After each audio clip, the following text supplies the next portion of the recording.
everyone, Steve Adubato, Lessons in Leadership with my colleague Mary Gamba. Hey Mary, we need to celebrate. We do. Yeah, you know why?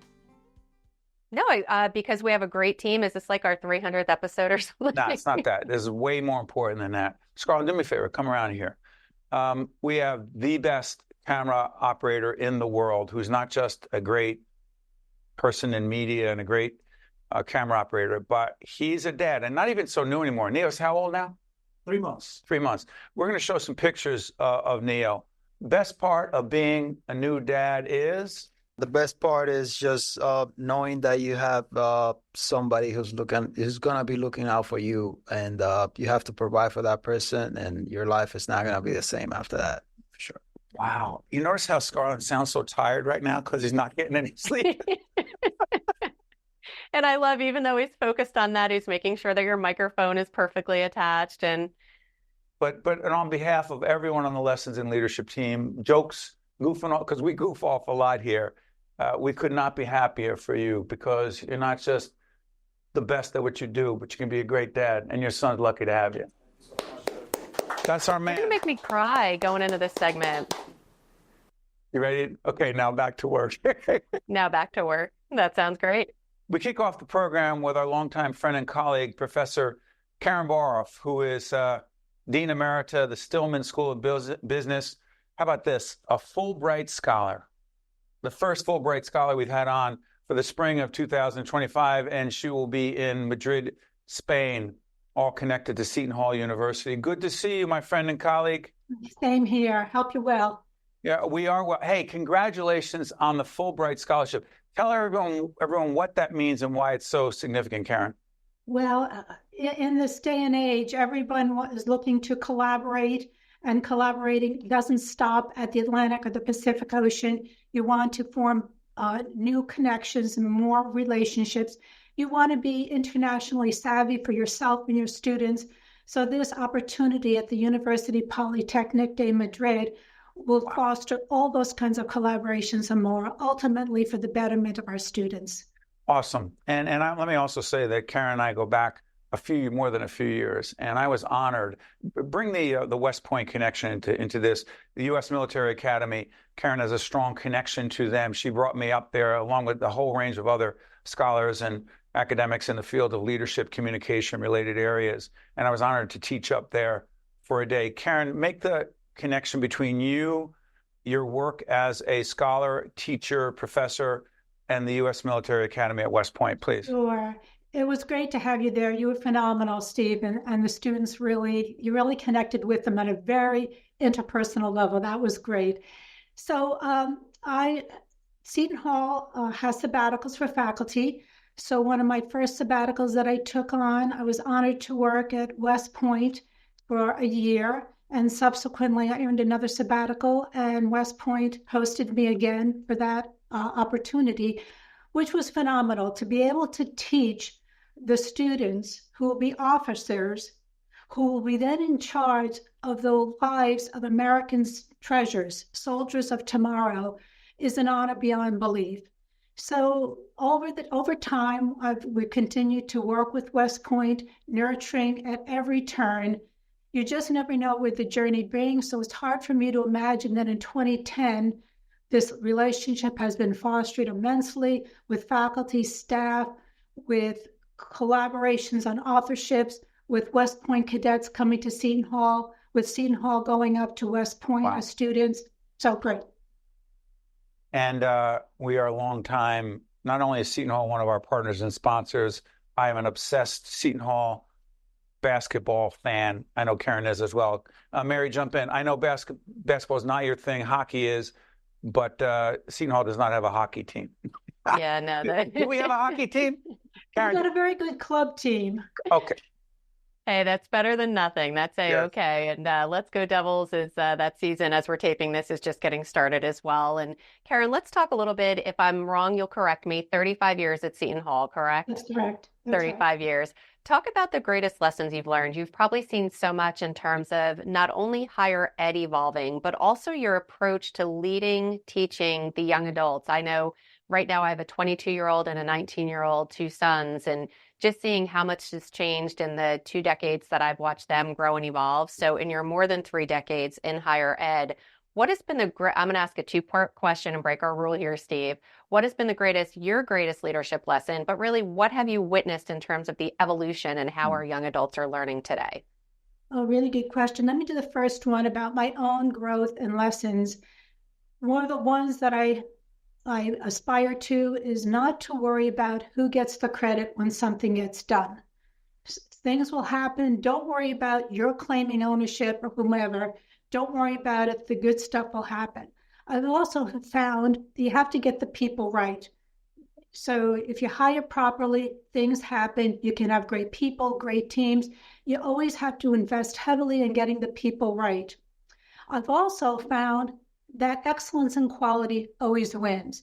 Yes, we only have minimal budgets, but do the very best with that budget you have. If it can't be excellent or high quality, walk away. And as well, spend any money you get as if it were your own. That's paramount. I don't care where you are in the organization. I don't care if it's profit, nonprofit, political. Spend the resources you had as if it were your own, and you'll be a great steward for what you have gotten. I've also found it's important that when you're getting the people right, give everybody a chance, but nurture your engines. Nurture the people that are going to take you places. They will create more engines. They will inspire others to be great. So treat everyone, give them a fair chance, but nurture your engines in any number of ways.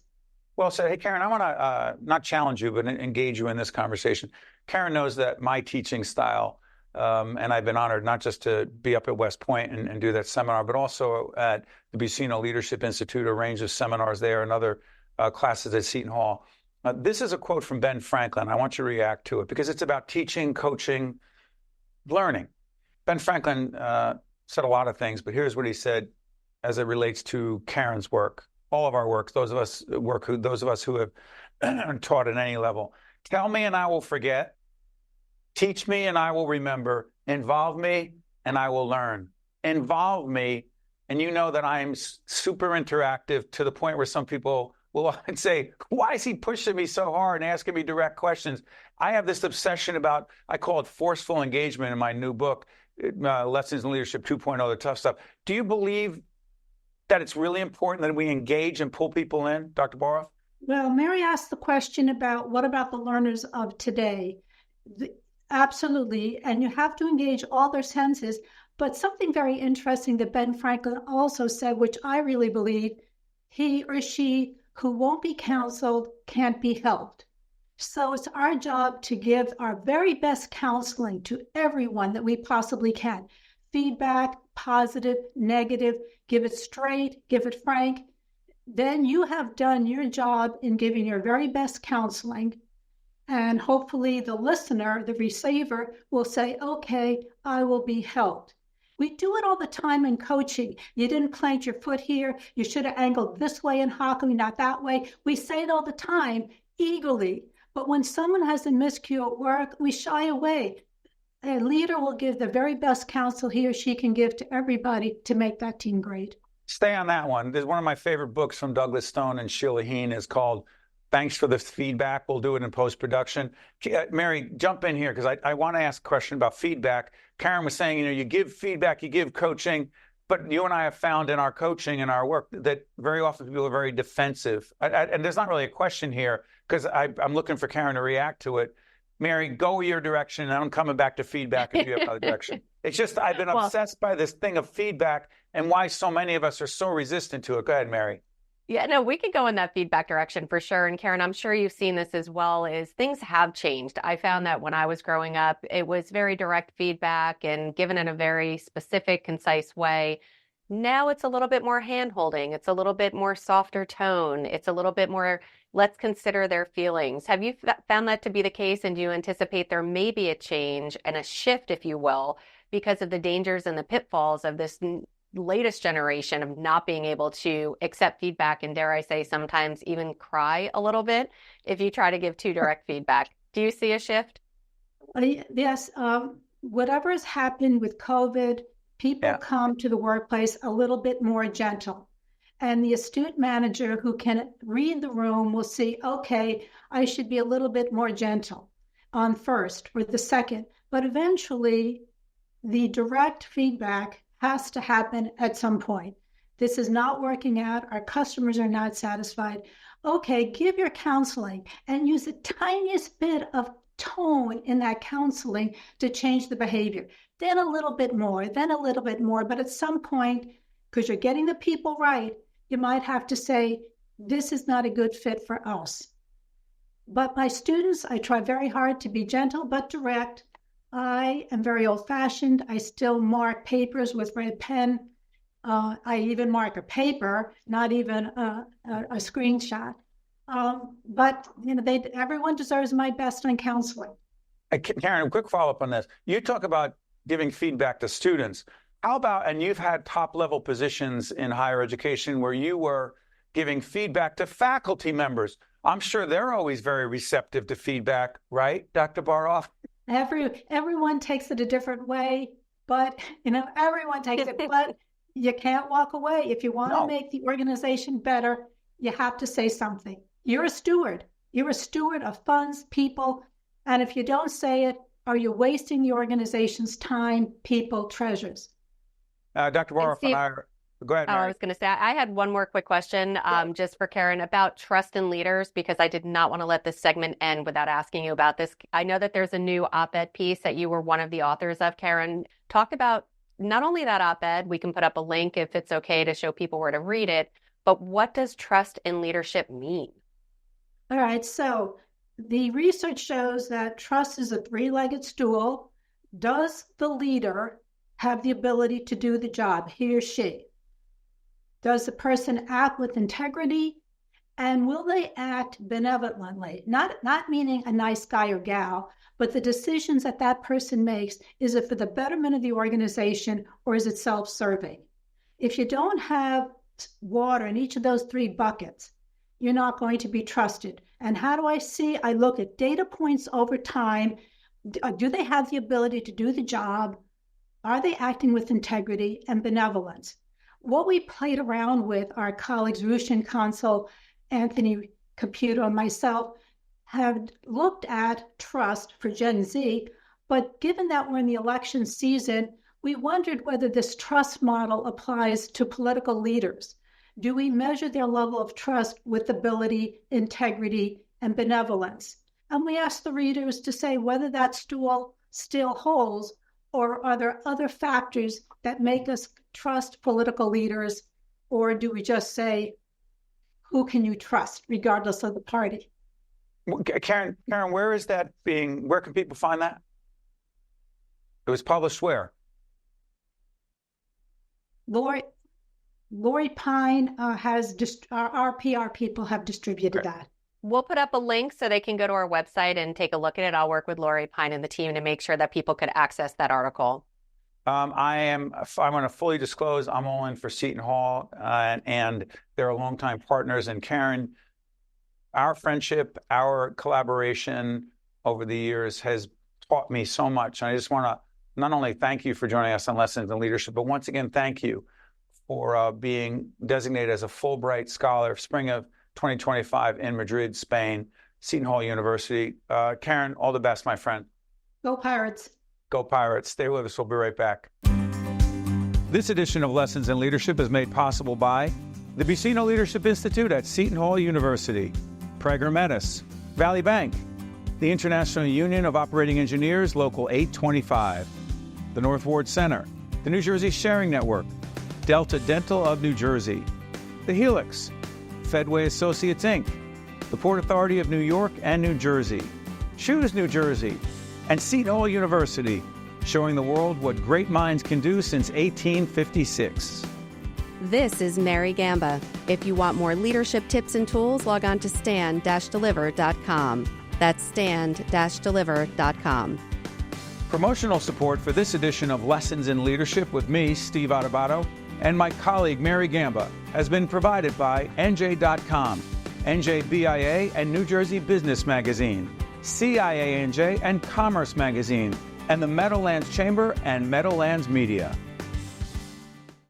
Construction companies work at the heart of our communities. So do the operating engineers of Local 825, who build our roads and bridges and ensure the safe transmission of energy that keeps us on the move.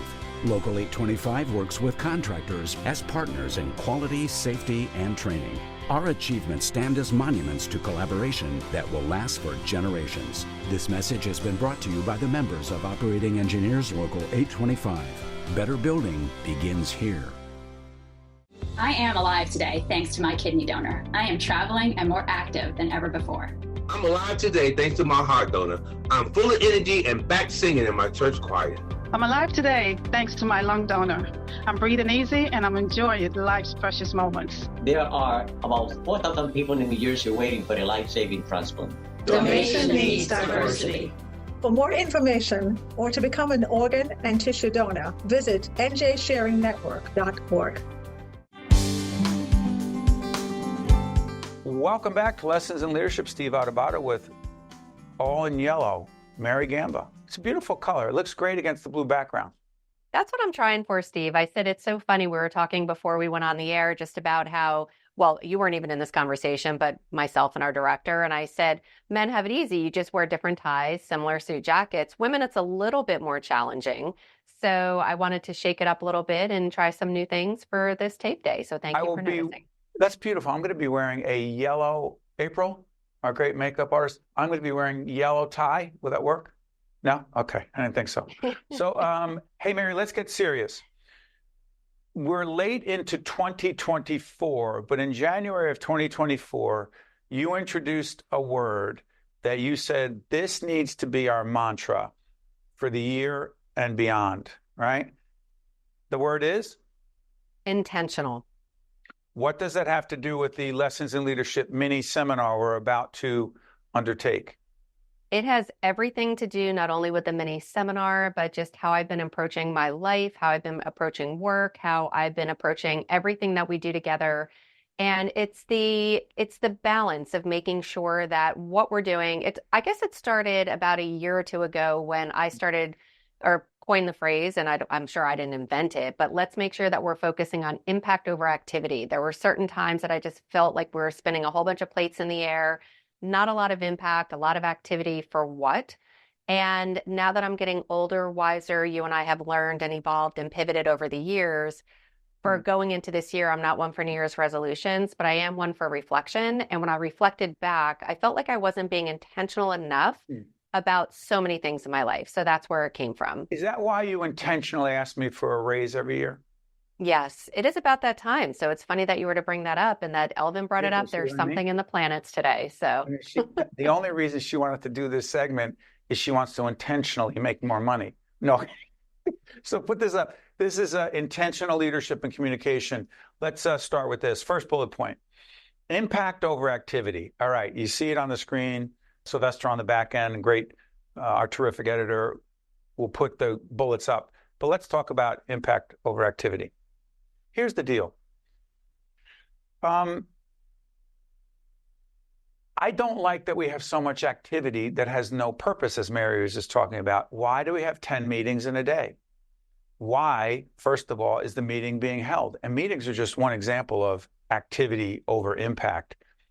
Don't do it unless you have impact. Why are we doing so many programs? Well, just because we want to be busy and justify that we're getting paid. Translation, it isn't more things we do. I have 12 items on my list who cares? The question is impact. That's a totally different question, and we need to be more intentional, Mary, as you've said, in what we're doing. And that takes strategic thinking and actually, dare I say, thinking. Go ahead real quick before we move to the second one. Yeah. And when it comes to that impact over activity, it's just doing more doesn't mean that you're doing the right things. So take a look at your to-do list. There's probably things on there that have been on there forever. You keep pushing them back. Have an honest conversation with yourself. Have an honest conversation with your leader, your manager, your team. And even though it was something that you may have agreed that you're going to work on 3, 6, 8 months ago, if it's still on the list and you haven't done it, maybe there's a reason why you're not doing it. And P.S., do the second bullet, Mary, and then I'll come back. Absolutely. Let's talk a little bit about being intentional in our communication. Being intentional in our communication is being aware of our words, our tone, and our body language. So if you say something and you're doing it just with that horrible face and you're squinting and you just don't look happy, or worse, if you're communicating and you're using words that are not intentional, they can really hurt someone. So you need to be very aware and intentional. Think before you speak, act, and just be very mindful of what you're going to say and your body language. So I'm going to intentionally acknowledge something. Elvin and I, our director, were talking about with you about why it's so hard for us to admit that we screwed up and made mistakes, which is a leadership and a life issue. My wife and I were having an animated discussion, otherwise known as an argument. So we were going back and forth, and I wasn't really thinking because I was very caught up in defending myself and winning the argument, which we don't actually win. And I said something, and I'm not going to say what I said because it was so terrible. I was the opposite of intentional. And then as soon as I said it, I wished I hadn't said it. And then when I saw her reaction, I realized how bad it was.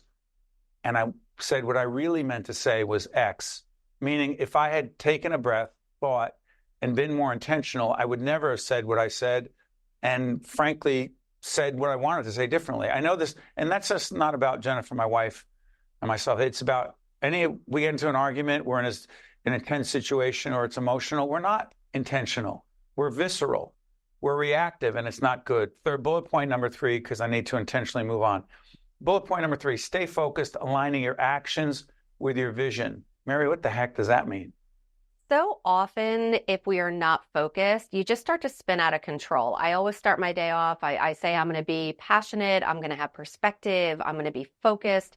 But toward the end of the day, when you start to, that tank's running on empty, you start to spin wheels. You start to worry about things. So by staying focused That's right. and intentional with your thoughts and your actions. So it is tied back to impact over activity, but it is more specific because you're being focused in everything that you're doing. And that includes the fact that Mary knows that I've been having some issues with my vocal cords. Every morning, Mary, I told you, what do I practice every morning? Breathing? Not just breathing, my vocal exercises. I told you. And your vocal exercises. And I said, even if though they sound ridiculous to you, they are making a difference. So you need to make sure to continue doing them. The other day, I was doing them, and my wife heard me, and I didn't want her to hear me because I do them privately. And she said, "Are you talking to yourself?"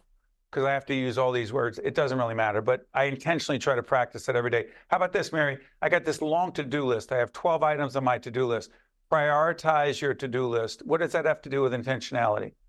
Be intentional about the things on that list. Be intentional about the things, I touched on it earlier, but this is being more intentional and putting a pin in it. We need to make sure whether it's a personal to-do list, a work to-do list, we want to be intentional. And also too, it ties back to being intentional what you're going to do about those items on your to-do list. If it means that you're going to delegate it, if it's in your home, you may want to delegate to a child or a spouse or a partner. If it's at work or there are items on your to-do list that you could intentionally delegate that other people on your team can help lift the load.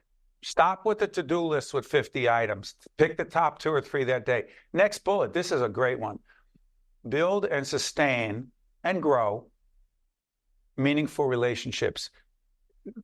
A lot of times in my leadership coaching, often in my leadership coaching, when I talk about relationship building, people will say, well, my relationships are organic. And I say, they're organic. What do you mean? They just evolve? Yeah, they're organic. Yeah, they are and they're not. Translation, I believe, Mary, and you and I have been doing this work for years together, you need to be intentional. Meaning, you ever notice with a friend that you haven't spoken to in weeks, months, you have to intentionally reach out. You have to intentionally make plans to have a cup of coffee or dinner together. I'm smiling because I called a friend the other day and she picked up and she goes, hello?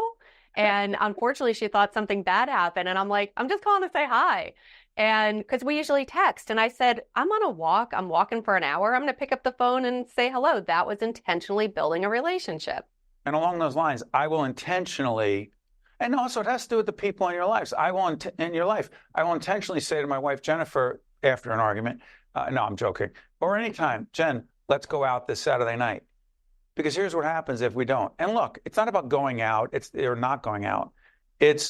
Or intentionally staying home. Translation, don't just let life move forward without intentionally taking action to do the things you want to do. or even be with your kids. Spend time, whatever it is, be intentional. Next bullet, Mary.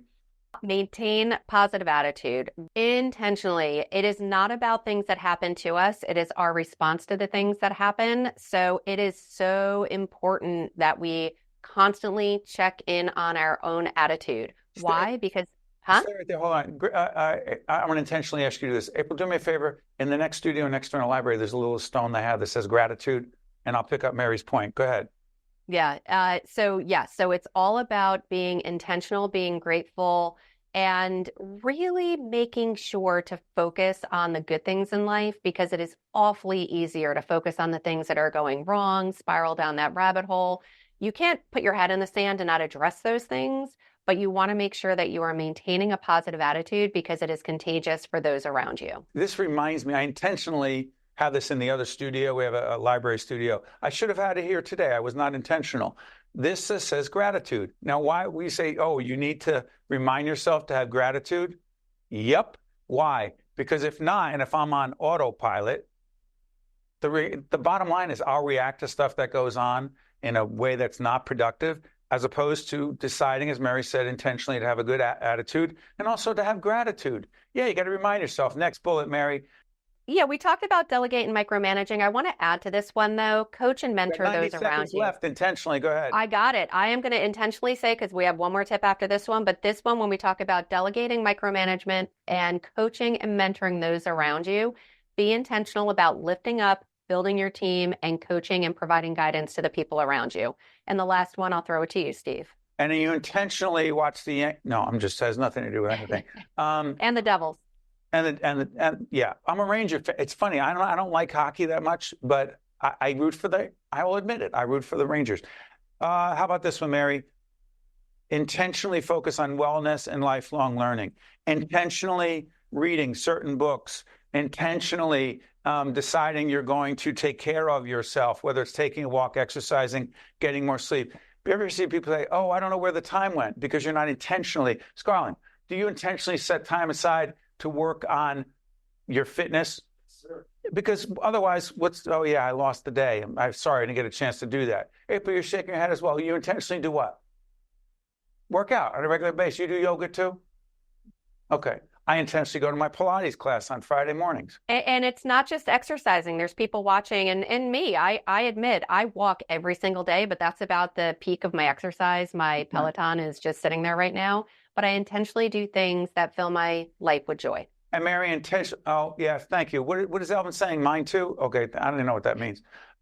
Mary, intentionally, when she walks from 5 to 6, oh, your Peloton. Oh, his Peloton, Elvin's Peloton as well, is collecting dust. Mary, intentionally, when she walks every night, says intentionally, Steve, don't call me, don't talk to me, I don't want to deal with you, leave me alone. I'm Steve Adubato, that's Mary Gamba, who's very intentional. We'll see you next time. This edition of Lessons in Leadership is made possible by the Buccino Leadership Institute at Seton Hall University, Prager Metis, Valley Bank, the International Union of Operating Engineers, Local 825, the North Ward Center, the New Jersey Sharing Network, Delta Dental of New Jersey, the Helix, Fedway Associates, Inc., the Port Authority of New York and New Jersey, Shooters, New Jersey, and Seton Hall University, showing the world what great minds can do since 1856. This is Mary Gamba. If you want more leadership tips and tools, log on to stand-deliver.com. That's stand-deliver.com. Promotional support for this edition of Lessons in Leadership with me, Steve Adubato, and my colleague Mary Gamba has been provided by NJ.com, NJBIA and New Jersey Business Magazine, CIANJ and Commerce Magazine, and the Meadowlands Chamber and Meadowlands Media.